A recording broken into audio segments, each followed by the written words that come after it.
नमस्कार दोस्तों।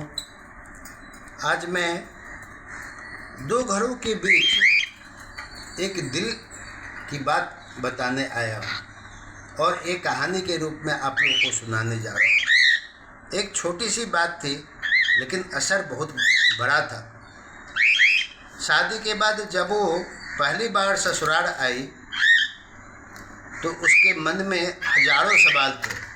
कैसे रहूँगी, कैसे बोलूँगी, कौन अपना होगा, कौन पराया होगा। उसके मन में एक बात बार बार घूम रही थी, ये मेरा घर नहीं है, ये ससुराल है। शब्द में अंतर देखिए, मेरा घर नहीं है, ये ससुराल है। वो हर चीज़ में दूरी रखती थी, बात भी करती थी बस ज़रूरत भर, रसोई में जाती बस अपना ही काम करती लेकिन दिल से नहीं। उसे लगता था ये मेरा मायका नहीं है, यहाँ मैं मेहमान हूँ, गेस्ट बनकर आया हूँ। सुबह का समय था। उसकी सास रसोई में अकेले काम कर रही थी। वो थोड़ी थकी हुई थी लेकिन फिर भी बिना कुछ कहे काम किए जा रही थी। वो कमरे में आराम से लेटी थी, मोबाइल चला रही थी, जैसे मायके में किया करती थी वैसे ही ससुराल में आकर के करना शुरू कर दी। तभी उसके पति ने आकर धीरे से कहा, माँ की तबीयत ठीक नहीं है, तुम जरा मदद तो कर दो। उसने बिना ऊपर देखे जवाब दिया, मैं अभी थकी हूँ, मैं बहुत ज़्यादा काम की हूँ, हमारे ऊपर बहुत ज़्यादा काम का लोड है, बाद में कर लूँगी। पति चुप हो गया लेकिन उसके चेहरे पर हल्की सी उदासी थी। फोन आया। कहाँ से? उस लड़की के मायके से। माँ की तबीयत बहुत खराब है। बस इतना सुनते ही वो घबरा गई। क्या हुआ माँ को? डॉक्टर को दिखाया? खाना खाया या नहीं? मैं जल्दी आने का प्रयास करूँगा। उसकी आवाज़ में चिंता साफ झलक रही थी। किसके ऊपर? वो अपने माँ के ऊपर में, लेकिन सास के ऊपर का उसका कोई भी चिंता नहीं। फोन रखने के बाद वो बेचैन हो गई। बार बार सोच रही थी, काश मैं अभी माँ के पास होती तो उनका दुख हम दूर करते, उनको अच्छा अच्छा खाना बना के खिलाते, हमारे अंदर में बहुत सारे गुण हैं उनके पांव दबाते। एक ख्वाब में वो भटक रही थी। वो कमरे में बैठी थी लेकिन मन कहीं और था। तभी उसकी नज़र दरवाजे पर गई। उसकी सास धीरे धीरे चलती हुई पानी लेने जा रही थी। चेहरे पर दर्द झलक रहा था लेकिन मुंह से आवाज़ नहीं निकल रहा था। उसी पल उसके दिल में कुछ अंदर से आवाज़ आया। उसने खुद से सवाल किया, जब मेरी माँ बीमार होती है तो मैं इतनी परेशान हो जाती हूँ, ये भी तो किसी की माँ है। अगर मैं अपनी माँ के लिए सब कुछ छोड़ सकती हूँ तो इनके लिए क्यों नहीं? क्या सिर्फ इसीलिए कि ये मेरी माँ नहीं है? ये बेचारी कितने सवेर से दर्द सह करके बर्तन साफ कर, खाना बनाकर रख के अपने ऊपर ध्यान नहीं दे करके हम लोगों को संभालने पर लगी हुई है। सुबह सूरज उगा लेकिन इस बार उसके अंदर कुछ बदल चुका था। अंदर ही अंदर उसके मन में कुछ भावनाएं उत्पन्न हुई। वो जल्दी उठी और चुपचाप रसोई में चली गई। सास ने देखा तो हैरान हो गई।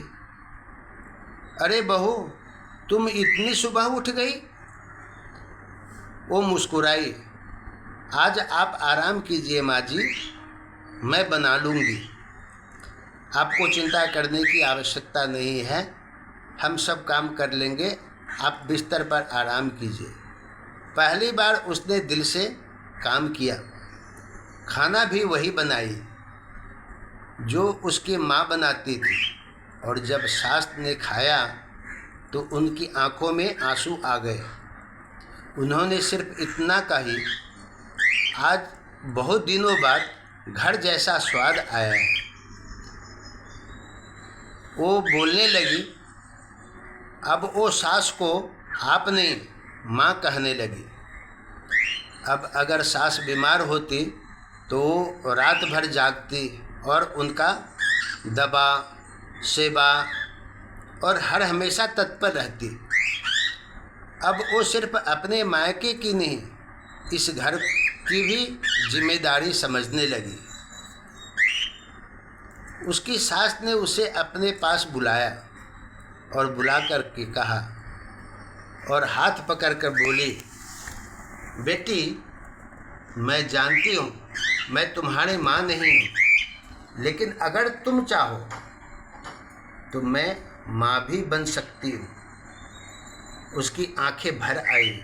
वो रोते हुए बोली, माँ बनने के लिए खून का रिश्ता नहीं, दिल का रिश्ता चाहिए। और आपने वो दे दिया। उस लड़की ने अपनी सास को कही, कभी आपने सोचा है, एक लड़की अपना घर छोड़कर आती है, लेकिन क्या वो दिल भी वहीं छोड़ देती है? और क्या वो नया घर अपनाने की कोशिश नहीं करती है, या बस निभाने की ही प्रयास करती है? ये सबसे बड़ा सवाल है। क्या ससुराल कभी मायका बन नहीं सकता? हाँ, बन सकता है, लेकिन उसके लिए चाहिए थोड़ा सा धैर्य, थोड़ा सा समझ, और सबसे ज़्यादा अपने दिल से अपनापन। जब अगर आपके दिल में अपनापन आ जाएगा, तभी वो रिश्ता प्यार में बदल जाएगा। अगर आप अपनी माँ से प्यार करते हैं तो एक बार ये भी सोचिए, आपके जीवन साथी की भी माँ है, किसी की माँ ही वो है। उन्हें भी उतना ही प्यार चाहिए और उतना ही अधिकार है, उतना ही इज्जत चाहिए जो आप अपनी माँ को देते हैं।